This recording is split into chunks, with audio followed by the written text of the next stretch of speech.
ښځه د خاوند د اجازت نه بغیر د کوره ووتله، دا څنګه قدم اوچت کی دقه ځمکه پې لعنت ووایي، اسمان پې لعنت ووایي، او د اسمان منځ کې چې څه مخلوق دی پې ټول لعنت شروع کی.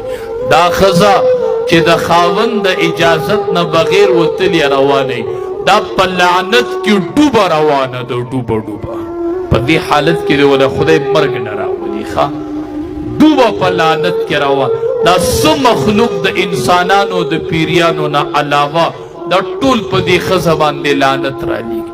دا ځمکه باندې خپګ دی او هغه پې لعنت وایي، اسمان د لاندې تیریږي او اسمان پې لعنت وایي چې د خاوند د اجازت نه بغیر وځي.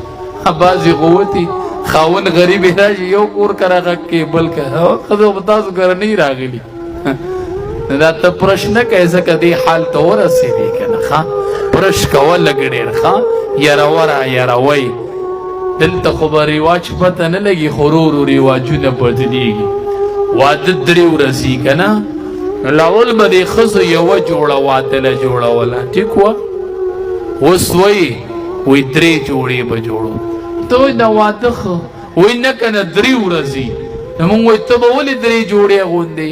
وایي نن چې یوه واغوندمه نو دې کې خلقو ولیدم زنانه و که نه سبا بله اغوندمه چې کومه کینه یم لیدلې. وایي دا جوړه یوه جوړی ونه.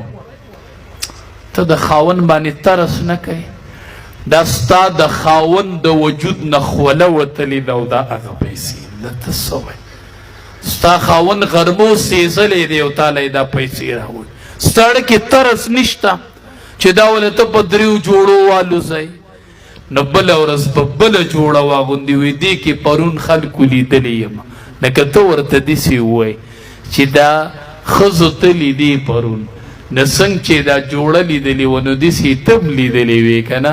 نو خوښه دې نه ده چې نن یې راله یوه ښځه ولیده او سبا راله بله ښځه وینې او بله ورځ راله بله ښځه ویني. څومره مزه به کوي. دا به وایي چې نه بس یوه جوړه پوره ده خو دا نورې قیسې مه کوه که نه ښه چې جوړی لیده نو خو ته هم پرون لیدلې وې. نو ښه نه ده چې نن نوې جوړی او نوې ښځه راله ویني سبا راله بله نه. او بس بس بس ښه بس د برش پې لږ ډېر کوئ ښه چې برابر یي ښه صحیح ده که نه.